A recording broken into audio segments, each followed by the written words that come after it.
que para mí es el mejor día de mi vida, porque desde pequeño soñaba con un día como este, y hasta que no lo sientes pues no sabes y no puedes expresar todo esto que queda dentro, ¿no? Y nada, agradecer a todas estas personas como el Presi y todos los componentes del Madrid que han puesto mucha confianza en mí, y nada, esperar a toda esa afición que está ahí y que esté tranquila, que vamos a dar mucha alegría este año.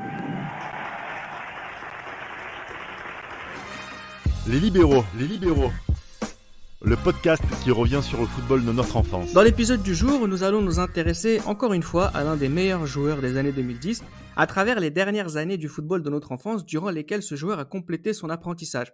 On l'a fait avec Messi, avec Cristiano Ronaldo, avec Fabregas et Rooney récemment. Les libéraux vous proposent de le faire aujourd'hui avec Sergio Ramos. J'ai toujours avec moi, comme dans le dernier épisode, l'équipe quasi complète d'Esprit Madridista avec Gilles Christ et Johan. Pour situer un peu le garçon avant d'entrer dans les détails, Johan, Sergio Ramos est le plus grand défenseur central de sa génération. Sergio Ramos, oui, est le plus grand défenseur central de sa génération. C'est un joueur qui a été d'une longévité quand même à très haut niveau, extraordinaire. Franchement, ça a été vraiment quelque chose de très impressionnant. Et s'agissant de moi personnellement, je suis enchanté de faire cet épisode-là parce que la naissance du phénomène Sergio Ramos, je l'ai vécu à travers justement l'équipe du dimanche qui passait le soir et qui mettait justement certains résumés de matchs du FC Séville, qui a fait une excellente saison lors de sa première saison en tant que titulaire dans cette équipe. Donc oui, Sergio Ramos, c'est vraiment pour moi le meilleur défenseur de sa génération. Ouais. Sauf que les souvenirs les plus importants que nous avons de ce joueur avant 2010 sont tous au poste d'arrière latéral droit, Gilles Christ. Oui, j'allais dire oui et non. Oui, dans le sens où moi, les souvenirs où il a des accomplissements, que ce soit en équipe d'Espagne ou avec le Real Madrid, c'est sur le côté avec ses centres, et aussi voilà, sa capacité technique à faire des différences sur le côté. Mais aussi non, parce que sur la première saison, on a des images, par exemple, de Ramos qui se fait laver par Ronaldinho et il joue défenseur central. Ah mais non, Tu mais j'ai vois. dit les plus beaux souvenirs. Les plus beaux souvenirs, oui, ils sont plutôt sur le côté et dans l'axe, que ce soit défenseur central ou milieu. Sur la première saison, ça a été un peu plus compliqué. Mais en tant que latéral, effectivement, moi j'ai un souvenir tendre et ému justement de ce joueur-là qui avait vraiment énormément de qualités offensives et aussi défensives à ce poste de latéral. Oui, mais c'est surtout le podcast, je pense, de son évolution. Et vous allez voir à travers ce podcast que c'est assez incroyable comment un jeune joueur parvient à s'installer au fil des saisons dans le plus grand club de tous les temps. Alors, dans l'esprit de beaucoup de gens, Merci il y de a... le dire, Reda. Merci, Reda. Merci. Ah, mais Merci beaucoup. j'aime pas le Real, mais parfois il faut juste être sensé.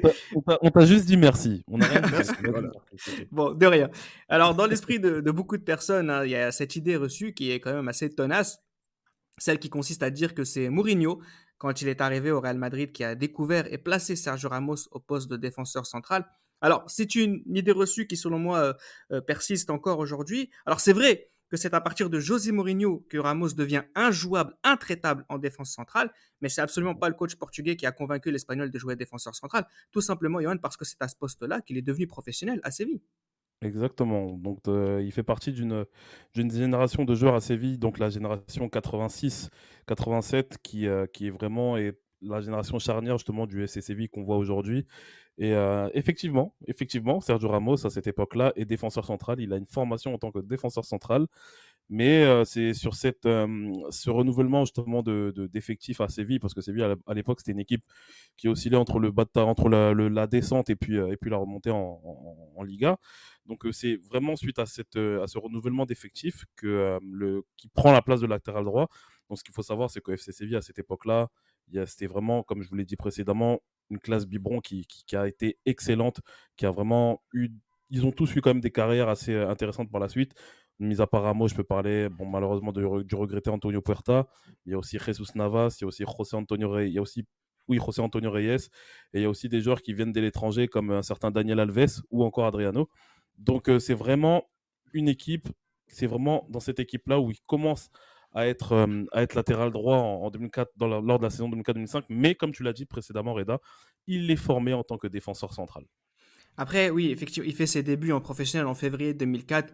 Il a 18 ans. C'est comme ça que l'histoire commence. Et effectivement, à ce moment-là, il va jouer sur le côté droit. Après, sur sa vraie saison 2004-2005, euh, sur les gros matchs, notamment contre le Real, par exemple, Ouais, le titulaire à droite, c'est Daniel Alves. c'est ça. Oui, Et c'est Sergio Ramos ça. est le défenseur Ouais. central de cette équipe, Gilles Christ. Ben oui, clairement, parce que oui, j'allais dire que on est dans une équipe de Séville qui, à cette époque-là, ne le sait pas encore, mais va avoir deux des joueurs les plus importants De de l'histoire. leur génération à leur poste respectif. Mm. C'est ce qui est quand même assez impressionnant de se dire ça.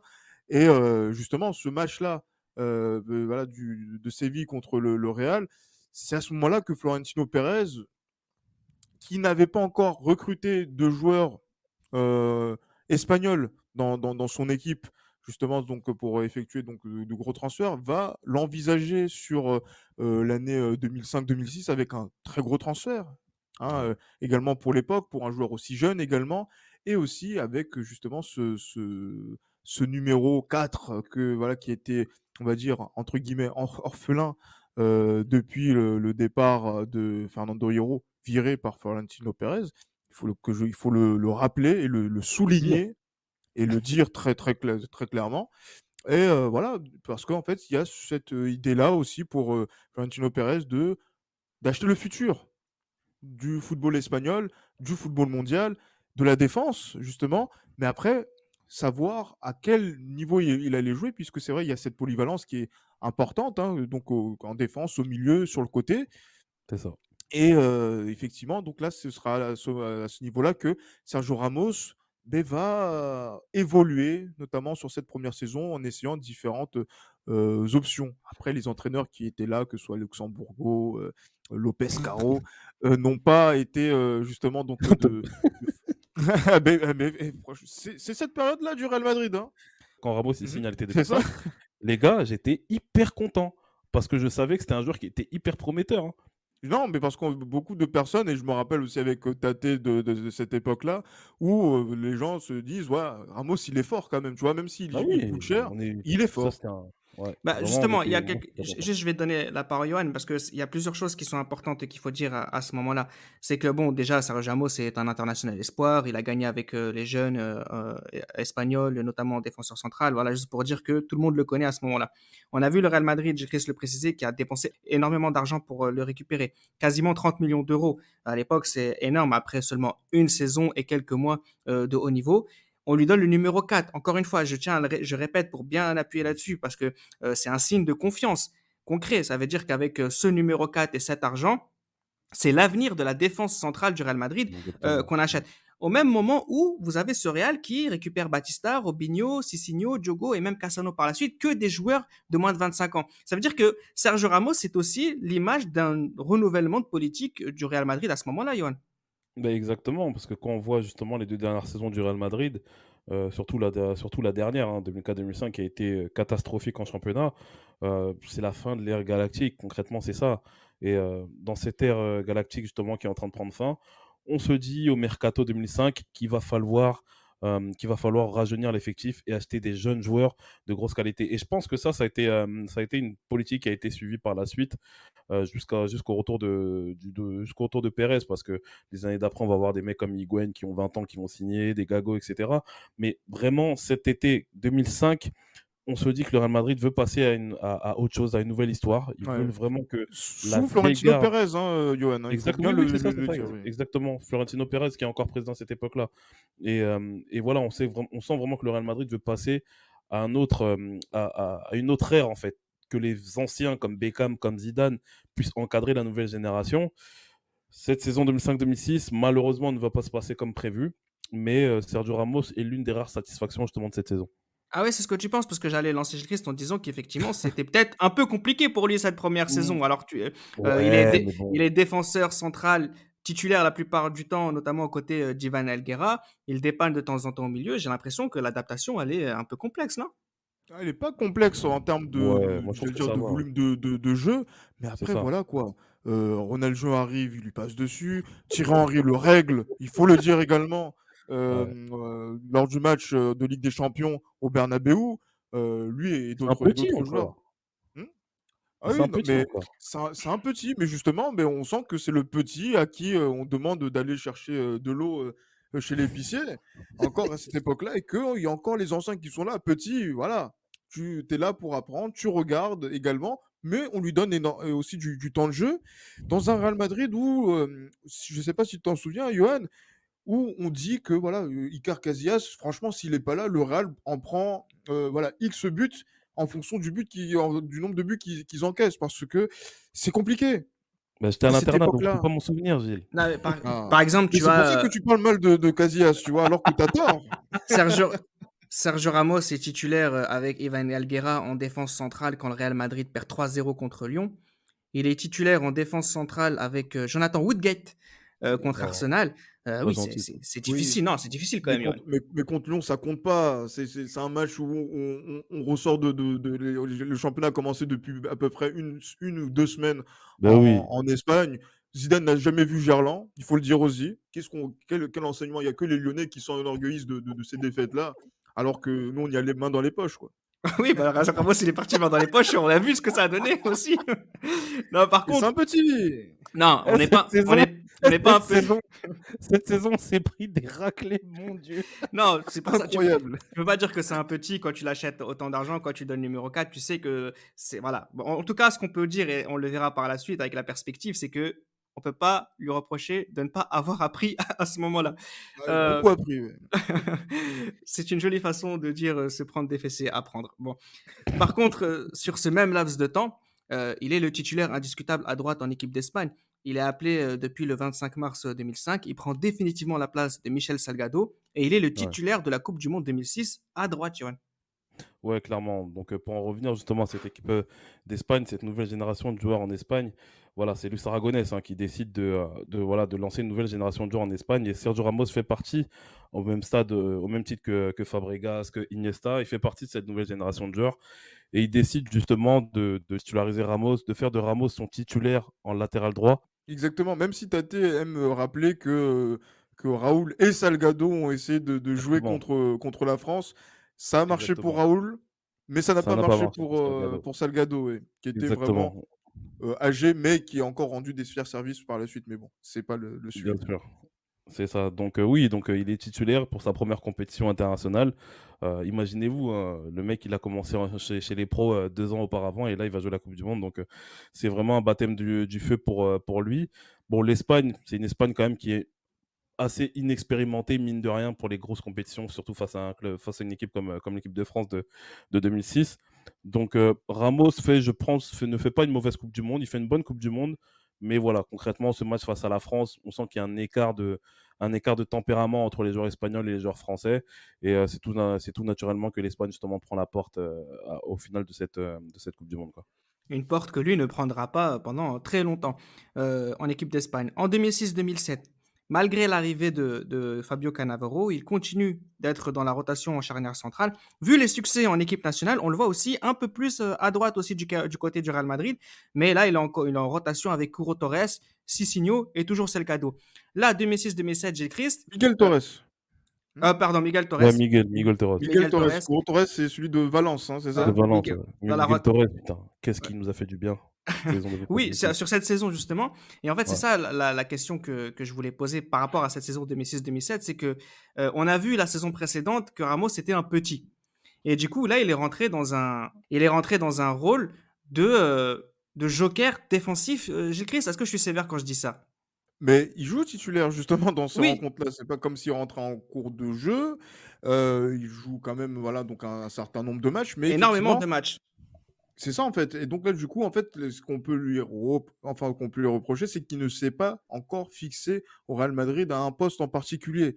Parce que c'est vrai que on en parlait avec Johan sur certains épisodes d'Esprit Madridista, où justement un mec comme Miguel Torres, qui a beaucoup apporté, notamment contre Valence, ce but, le centre en une touche, volé de Van Nistelrooy, dont on se souvient. Mais tu vois, par exemple, sur cette saison-là, il joue sa quarantaine de matchs, voilà, différentes, à différents postes. Mais c'est vrai que c'est à ce moment-là qu'on voit davantage, que moi je le vois davantage sur le côté droit et que je vois aussi cette qualité où des joueurs comme ça qui sont grands de taille, qui joue à ce poste de latéral. Moi, je déteste ça d'habitude. Je vois de la finesse technique, je vois, on joue avec le râteau, on arrive donc en faisant voilà donc des contrôles de la semelle, on centre, voilà donc on arrive à centrer assez facilement. Euh, Moi, je suis plutôt, j'allais dire satisfait parce qu'en plus, au bout du compte, ce qu'il y a, c'est quoi? C'est une Liga qui Oui. est remportée après 4 ans de disette. Et un but Euh, magnifique contre le Barça qui met aussi. De la tête. De la tête, Mm. effectivement. Donc, cette tendance à être très décisif sur coup de pied arrêté, ça commence aussi à cette époque-là. Même si ce match-là qu'on devait gagner contre le Barça, eh ben, On fait match nul. on fait match nul à cause d'un phénomène dont je ne citerai pas le nom. Mais voilà, Sergio Ramos, il est dans le coup, il monte en gamme et il fait partie de ces joueurs qui sont âgés de 20 ans, 21 ans, sur lequel on a envie voilà, de dire que c'est l'avenir du football mondial qui est là. Maintenant, la question, c'est de savoir est-ce que c'est au poste de latéral droit ou c'est au poste de défenseur central. Et c'est vrai que là, des joueurs aussi comme Cannavaro qui arrivent euh, ont beaucoup apporté justement dans cette réflexion-là par la suite, parce que un joueur comme Sergio Ramos va dire que Fabio Cannavaro, il lui a beaucoup appris sur la façon de défendre, comme il a aussi beaucoup appris à Pepe qui viendra la saison d'après. Euh, mais Ramos, voilà, il est plus déporté sur le côté. Et voilà, on voit beaucoup de choses de sa part qui semblent quand même intéressants pour un jeune de son âge. Alors justement, tu parlais de Pepe. Tout va se passer aussi pour moi à la saison 2007-2008, où là vont arriver au club Heinze, Metzelder et Pepe. Ramos va effectivement jouer de plus en plus à droite. Tu penses quoi finalement de cette triple arrivée de défenseurs centraux, Johan au Real Madrid? Est-ce que c'est parce qu'on sait que maintenant, on a l'assurance tout risque en latéral droit? Bah, moi, je vais pas te mentir que sur le coup, quand je vois que le Real Madrid, justement, dans un mercato, recrute 4 joueurs, 3 ou 4 joueurs à vocation défensive, donc comme tu l'as dit, Metzelder, Pepe, Heinze, mais surtout Royston Drenthe aussi, côté gauche, je me dis que je me dis qu'en fait, ça fait trop, ça fait beaucoup trop. Et sachant qu'il y a déjà Cannavaro qui est là, donc après, avec le recul, on se dit que c'est peut-être la possibilité, c'est peut-être un signe en fait qu'on envoie à Sergio Ramos pour lui dire que tu seras notre latéral droit pour cette saison-là. Et je pense que ouais, clairement, c'est un message qu'on lui envoie à ce niveau-là. Donc Ramos fait une saison, je pense, excellente, malgré le couac Ligue des Champions qu'il y a en 2008. Mais Contre Ramos Rome, fait une excellente saison. Et, euh, et pour moi, voilà, honnêtement, c'est l'une des plus belles saisons que j'ai vues du Real Madrid, en tout cas en championnat. Et non, Ramos, justement, tient son rang en latéral droit. Mais moi, personnellement, j'avais pas encore cette vision de voir éventuellement Ramos s'imposer en défenseur central. D'ailleurs, que contre la Roma, il va jouer arrière latéral droit. Euh, Tu penses quoi finalement de cette saison? Est-ce que c'est une saison de la confirmation ou tu penses qu'il est toujours pas indéboulonnable? Parce que ce qui va se passer, c'est que en équipe d'Espagne, là, il est vraiment indéboulonnable en tant que défenseur latéral droit à un poste avec lequel il est champion d'Europe. Donc j'ai l'impression qu'on voit deux Sergio Ramos. Un Sergio Ramos qui est compris par la sélection espagnole. Effectivement, on a du monde en défense centrale, on va te faire confiance à droite. Au Real Madrid, il y a encore ce côté, on sait que tu es fort, on sait que tu sais tout faire, on te garde sous le pied dès qu'on a besoin d'un titulaire à droite ou en défense centrale. Et j'ai l'impression qu'on est sur le point, pas de perdre Sergio Ramos, mais de le perdre un peu dans ses fondamentaux. mais moi j'ai justement une lecture particulière, notamment sur le choix de Sergio Ramos en tant que latéral droit. Carles Puyol est là. Carles Puyol, il est dans l'équipe type des libéraux. C'est pas un hasard. Donc du coup, vas-y, va sortir à ce moment-là Carles Puyol de cette période-là en défense centrale pour être le titulaire en sélection, sachant que tu n'as pas de stabilité à ton poste dans ton club. Donc, le fait qu'il soit arrière latéral, que Salgado soit mis maintenant aux oubliettes de la sélection, tu as un moyen de pouvoir être performant et régulièrement appelé en sélection et d'être le titulaire. Mais c'est logique justement que Sergio Ramos se fixe à ce poste-là. Regarde le numéro qu'il porte en sélection, c'est le numéro 15, tu vois, c'est un Ouais, numéro qui ressemble, on va dire, un petit peu à celui de Lilian Thuram en sélection, ouais, bien joueur qui sûr. aussi a été frustré en tant que Aïar latéral droit en équipe de France, alors qu'il est défenseur central de métier et que c'était son poste en club. Mais là, avec le Real, on sent que, effectivement, comme tu le disais tout à l'heure sur le Mercato 2007, il y a de la polyvalence où il y a des joueurs qui peuvent jouer des deux côtés, des joueurs qui sont aussi des défenseurs centraux attitrés, voilà, qui permettent à Sergio Ramos de pouvoir exceller et de se spécialiser complètement à ce poste de latéral droit. Et justement, ce qu'il en ressort, notamment par rapport au fait qu'il soit un des cadres de cette équipe d'Espagne 2008 qui est championne d'Europe et sur lequel on a fait un super épisode, c'est que c'est à ce niveau-là qu'il va devenir un joueur de classe mondiale aussi. Et qu'on a envie de le voir aller plus loin. Et Aragonès l'a compris. Et je pense que Bernd Schuster commence à le comprendre et que par la suite, les entraîneurs qui suivront le feront également. Ce qu'il ne faut pas oublier aussi, c'est que à cette période-là, il ne faut pas oublier que Ramos fait beaucoup d'erreurs d'inattention, beaucoup de fautes d'inattention. Et je pense que on va dire, sur un secteur de jeu crucial qui est l'axe central de la défense, quelqu'un comme Carlos Marchena, je pense, apporter beaucoup plus de garanties Fiable, au ouais. vu de ce qui, voilà, beaucoup plus de garanties par rapport à ce qu'il montrait déjà à Valence. Et Carlos Marchena, c'était aussi un des cadres de cette sélection-là. On a tendance à l'oublier. Carlos Marchena, il est titulaire en sélection depuis 2004 à cette époque-là. Donc, c'est assez compliqué pour Luis Aragonès de pouvoir se passer de Marchena et de mettre Ramos à la place, qui apporte, à mon sens, un peu moins de garanties défensives pour ce qui est de la concentration au cours de tout un match, quoi. Et des cartons rouges aussi, hein. Il faut en parler. Exactement. Non, on va parler de tout ça parce que les cartons jaunes, Sergio Ramos, c'est quelque chose. Non, par rapport, je voulais juste rebondir sur les fautes d'inattention. Comment en vouloir à un joueur d'avoir des fautes d'inattention quand on sait qu'il ne s'installe pas à un poste précis? Parce que ces C'est fautes vrai. d'inattention, elles viennent aussi de l'habitude. Et quelqu'un qui, un match, joue défenseur central, un match joue arrière latéral droit. Alors oui, il est titulaire systématiquement, mais jamais au même poste sur la durée. Forcément, ce genre d'erreur arrive facilement. Je voulais rebondir aussi sur le fait que tu parles de Carles Puyol. C'était le point que j'allais aborder tout de suite parce que la victoire à l'Euro me donne une lecture assez concrète de la situation de Sergio Ramos. C'est que le problème, c'est pas qu'il n'arrive pas à s'installer à un poste.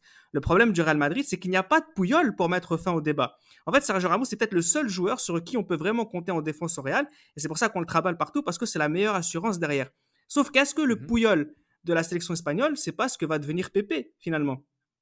Ça aurait pu être ça, ça aurait pu être aussi Fabio Cannavaro, hein, effectivement, qui aurait pu aussi Ouais, c'est ce que j'allais dire. voilà, donc asseoir ce débat-là, et qu'il a fait aussi en partie, hein, justement, puisqu'on voit Ramos davantage sur le côté droit, donc à partir de l'été de 2006, plus que la saison, que sur la première saison, et que c'est vrai que Pepe, en plus, le transfert, c'est un transfert à 30 millions d'euros. Je me rappelle qu'au lycée, avec Reda, disons que c'était un transfert qu'on avait plaisir à me rappeler en me disant que c'était excessivement cher pour un défenseur central signant au Real Madrid, et que ça se faisait peut-être au détriment d'un joueur comme Sergio Ramos, qu'on pensait peut-être plus fort que lui et qui aurait pu faire valoir aussi ses chances à ce poste-là.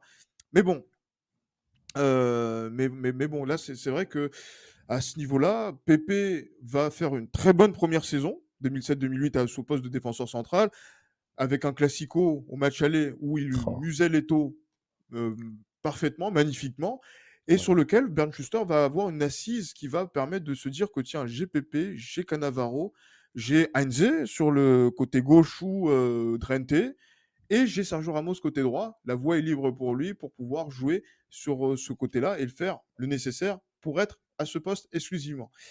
Et voilà, et c'est vrai que à ce moment-là, on commence un petit peu à oublier le Sergio Ramos latéral, enfin pas latéral droit, mais défenseur central, pour se concentrer sur Ramos latéral droit, qui fait partie quand même des meilleurs joueurs des compétitions comme l'Euro 2008, entre autres. Sauf Clairement. que, sauf que Pepe va avoir beaucoup de blessures, notamment sur la saison 2008-2009. Il va péter un Mhm. câble aussi. Il y Ouais, a, en fin de il y a, saison, ouais. il y a Cannavaro qui va s'en aller. Arbeola qui arrive. Là, pour le coup, le Sergio Ramos s'installe peut-être presque définitivement en défense centrale sur la saison 2009-2010. Tu es d'accord, Yoann, ou pas? Ouais, clairement, clairement. Je pense que Pellegrini arrive à comprendre vite fait que Ramos est doit jouer défenseur central, je pense. Et bon, en dépit justement des mauvaises prestations qu'on a fait en Ligue des Champions, enfin, je dis des mauvaises prestations, je dis plutôt de l'élimination justement qui jusqu'à aujourd'hui me reste à travers de la gorge face à Lyon. Le Real Madrid fait une grosse saison en championnat, mais il est tombé sur un Barça qui est sur la continuité justement de sa saison 2008-2009. Après, je trouve qu'il y a quand même de la variété, mine de rien. Je trouve qu'il y a quand même de la variété en tant que défenseur central. Mais Ramos, je trouve que moi, pour les matchs que j'ai vus, j'ai souvent vu Ramos en défense centrale. Et je suis d'autant plus surpris qu'à la Coupe du Monde 2010, moi qui l'attends en défense centrale, bah, il jouera latéral droit. Mais parce que ça n'a pas bougé. Et aussi, souviens-toi justement, parce que c'est vrai on essaie de le cuiter en tant que madrilène.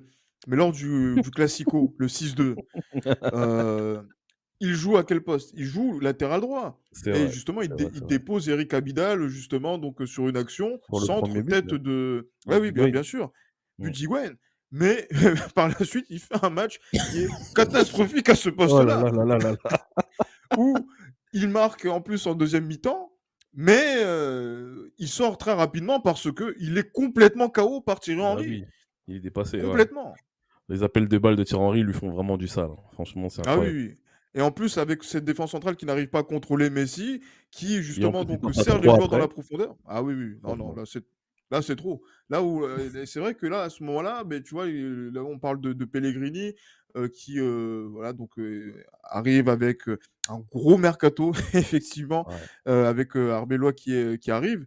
Ramos, c'est par la force des choses qu'il joue défenseur central, mais j'ai pas l'impression que c'est une conviction profonde de la part de Pellegrini.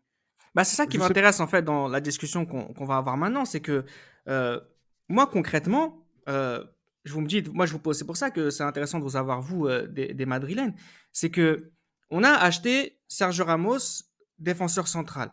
Je pense que concrètement, on a acheté Sergio Ramos, le futur meilleur joueur du monde, en sachant qu'il était extrêmement talentueux. Tu l'expliques très bien, Chris, quand tu parles de sa palette technique. C'est vrai que Sergio Ramos, c'est un très bon joueur de football. Donc on sait qu'on risque rien, entre guillemets, si on le met à tel ou tel poste. Mais concrètement, on est plus, il a plus 21 ans maintenant, Johan. Euh, on arrive en 2008, 2009, 2009, 2010. Concrètement, c'est quoi le poste de Sergio Ramos?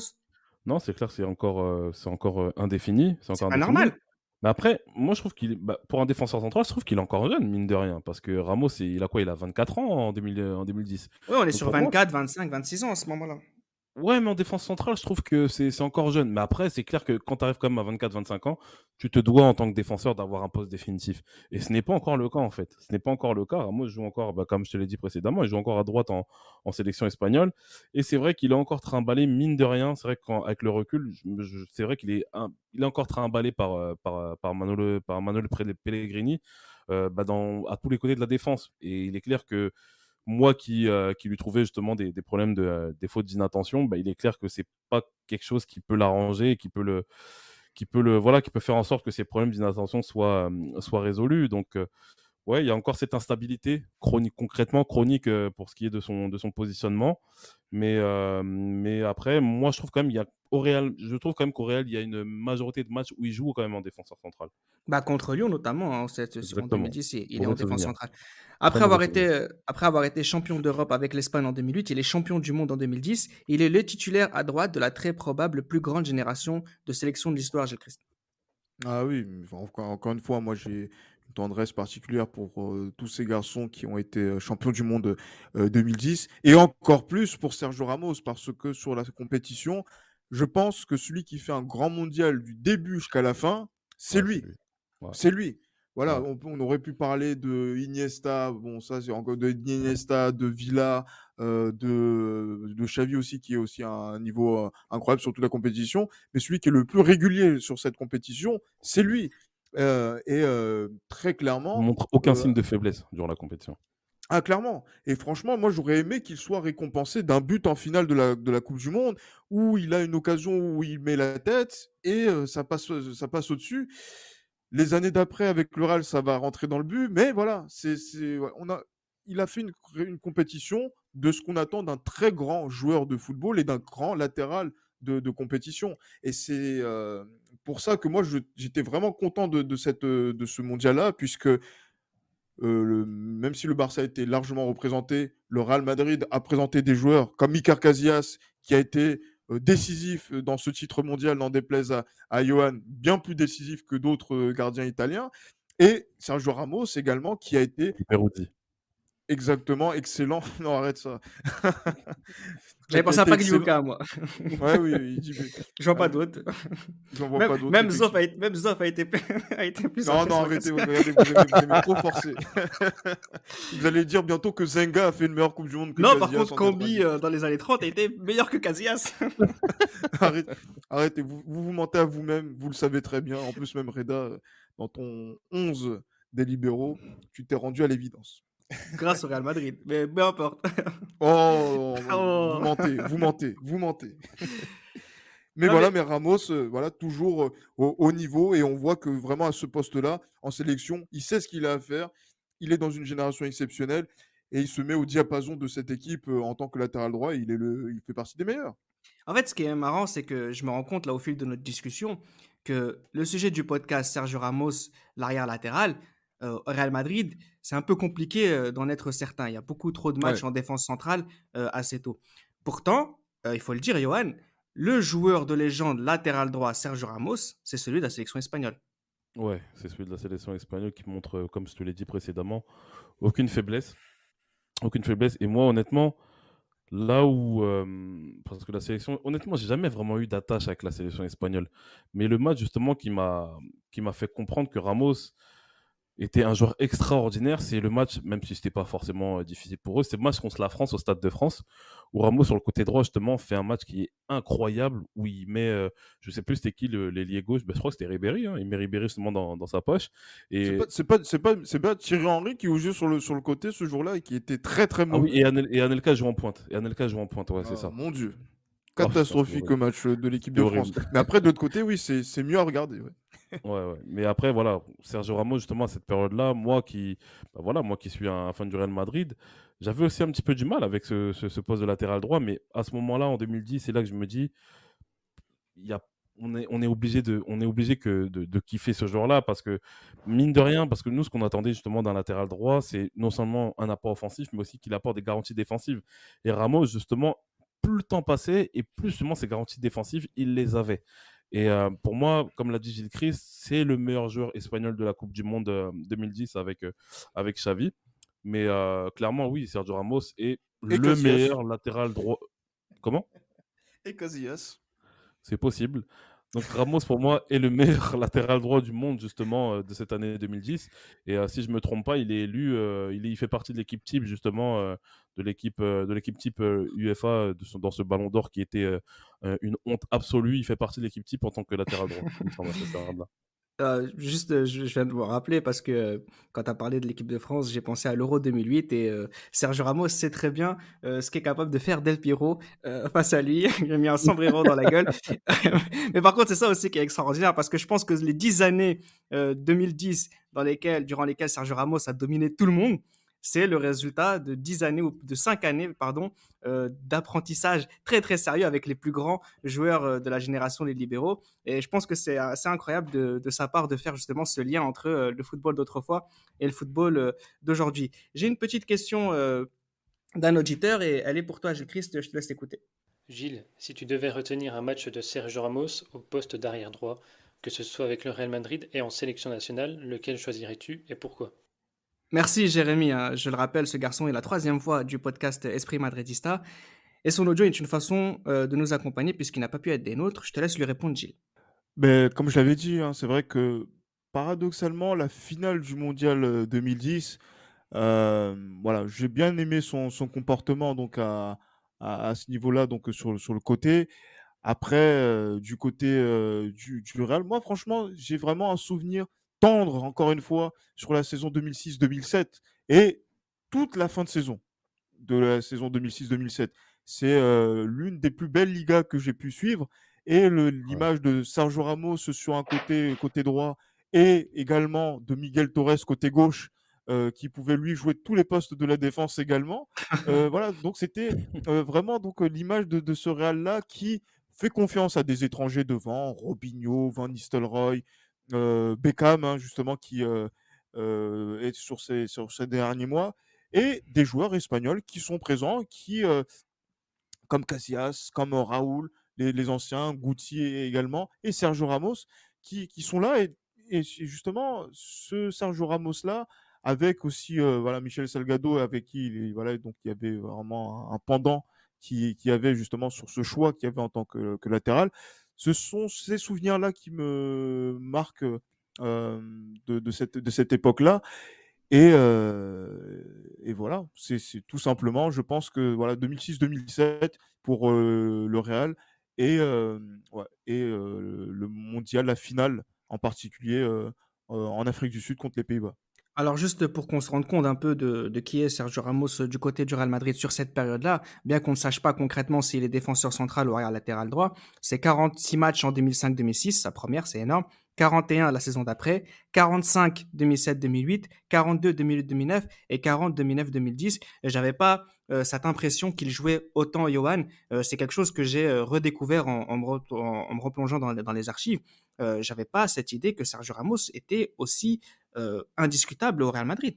Mais clairement, il était omniprésent. Après, ça s'explique non seulement par sa polyvalence, mais ça explique aussi par le fait que Ramos, justement, fait toujours preuve d'une énergie qui est débordante au Real Madrid. Et un joueur comme ça, surtout dans les périodes que le Real connaît, justement, à son arrivée, donc notamment la fin des Galactiques, où le Real Madrid est sombre, Ramos est peut-être le seul qui apporte cette énergie, cette jeunesse, cette fougue qui permet au Real Madrid, justement, de gagner des matchs, on va dire, plus ou moins importants. Mais bien sûr que Ramos aussi, mine de rien, ce qui fait aussi que Ramos joue autant de matchs, c'est son talent et sa régularité aussi. Parce que comme l'a dit Gilles Christ, que ce soit pendant cette Coupe du Monde, que ce soit à l'Euro aussi, où il a été, je pense, énorme à l'Euro, Ramos est toujours omniprésent et pour moi, c'est normal qu'il joue autant de matchs. D'autant plus que ce qu'on a tendance à oublier, c'est que malgré ce qui se passe aujourd'hui, enfin malgré, je m'en fous un peu parce qu'il est au PSG maintenant, enfin bref, après, avec tout ce qui se passe justement concernant ces blessures qu'il a actuellement, Ramos c'est quelqu'un qui avait en tout cas à l'époque une hygiène de vie irréprochable.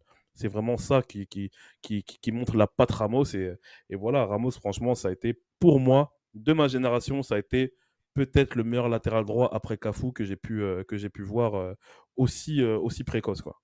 Dernier petit point statistique qui est assez révélateur du jeu de Sergio Ramos, ce sont les cartons. Je me suis arrêté à 2010, mais c'est déjà 17 cartons jaunes la saison 2007-2008, 14 cartons jaunes la saison 2008-2009, 11 cartons jaunes la saison 2009-2010. J'écris, ça dit quoi du profil de joueur qu'est Sergio Ramos? Oui, non, mais c'est surtout un joueur qui, on parlait de faute d'inattention, ça se voilà, donc ça se transposait sur le terrain par rapport déjà à des fautes qui sont évitables, des fautes qu'on va appeler des fautes entre Inutile. guillemets inutiles, qu'on va appeler fautes tactiques justement, donc quand il va être défenseur central et qui ne vont pas forcément donc être donc des plus pertinentes hein, à effectuer, mais aussi des échanges avec des arbitres où justement, par exemple, il y avait cette histoire mais qui arrivait bien après justement où il avait traité l'arbitre de canaille. euh, Oh bah dis avec donc, le... c'est sacrément méchant. Oui, mais bon, disons que je Troubadour. sais pas, je sais pas si ça a la même signification en Espagne En espagnol, ouais. en espagnol qu'en français, mais c'est vrai ou que voilà ou sinon que ce que aussi disait Ronaldo Nazario à des arbitres, vous êtes un phénomène, où il avait déjà pris un carton voire une expulsion à cause de ça. Il y avait aussi voilà ce rapport-là aussi avec les arbitres qui était particulier et surtout on savait que Sergio Ramos à un moment donné il pouvait péter un plomb sur N'importe son quel moment. côté à n'importe quel moment et ça pouvait donner soit carton jaune ou même carton rouge hein, directement. Et malgré le fait qu'il joue sa quarantaine de matchs assez régulièrement, eh ben, c'est quand même assez impressionnant de se dire que ce garçon, en dépit d'être averti autant, d'avoir des suspensions également, ben, il joue autant de matchs. Donc du coup, c'est assez révélateur de ces petites inattentions qu'il y a, mais qui ne sont pas justement, il n'y a pas des conséquences néfastes sur son agressivité, son comportement sur le terrain dans son ensemble. 2010, c'est le début d'une nouvelle ère pour l'Espagne sans Puyol, pour le Real Madrid qui redevient effrayant en Europe, une nouvelle ère qui voit Sergio Ramos devenir le meilleur défenseur central du monde. On l'a vu champion d'Europe avec l'Espagne, défenseur central, Johan. On l'a vu définitivement s'installer défenseur central avec le Real Madrid.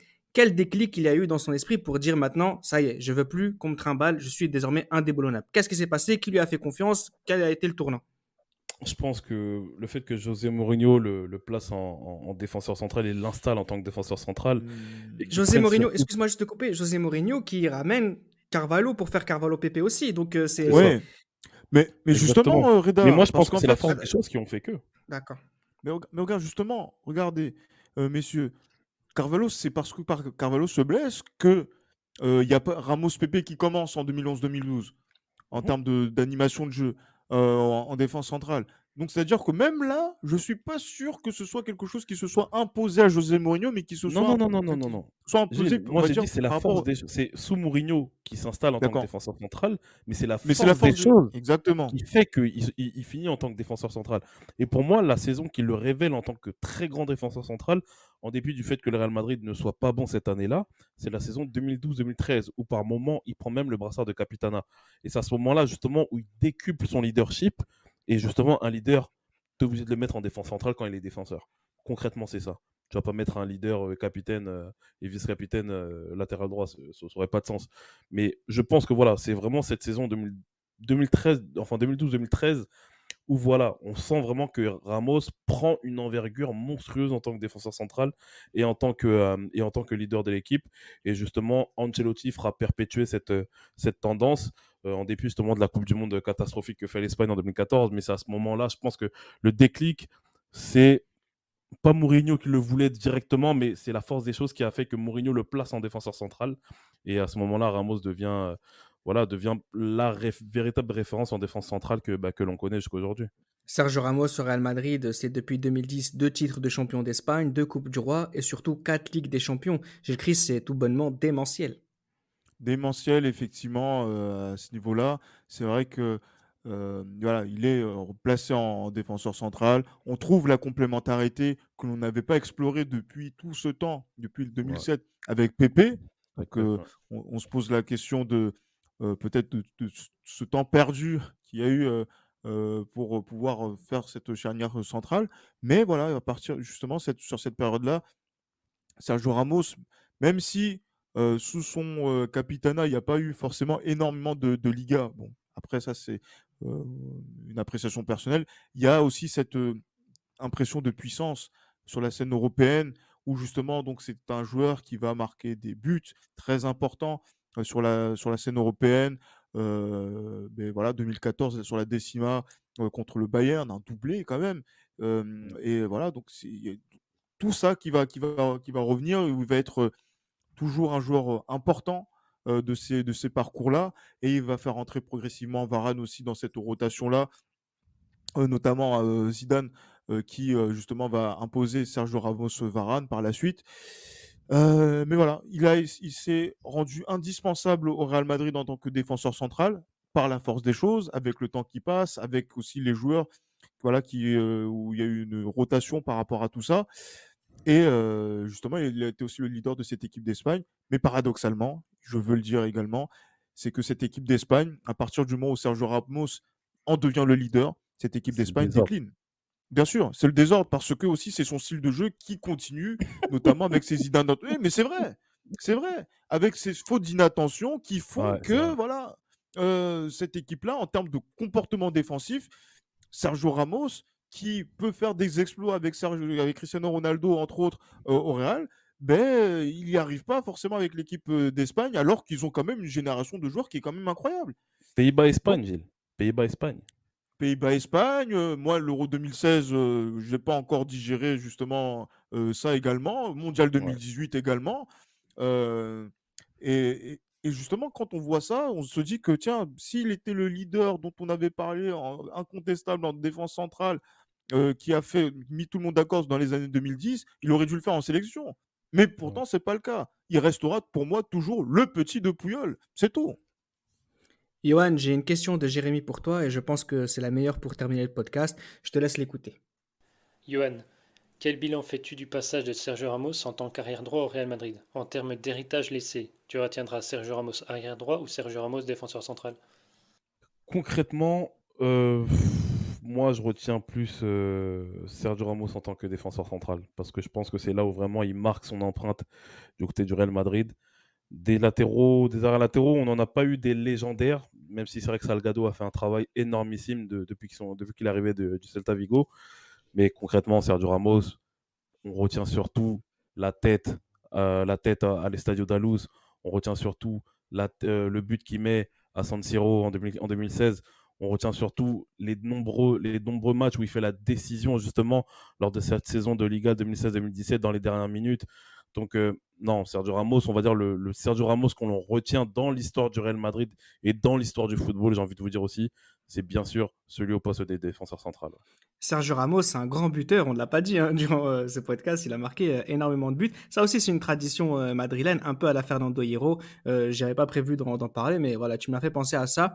Sergio Ramos, une des dernières légendes du football mondial, nous l'avons vu commencer, nous l'avons vu briller, nous l'avons vu terminer, ou presque, en défense centrale, latéral droit, tout simplement parce qu'il était exceptionnel, indispensable au Real Madrid et à l'équipe d'Espagne. Les libéraux ne pouvaient pas revenir sur sa carrière. C'était Les Libéraux, un podcast produit par Sport Content.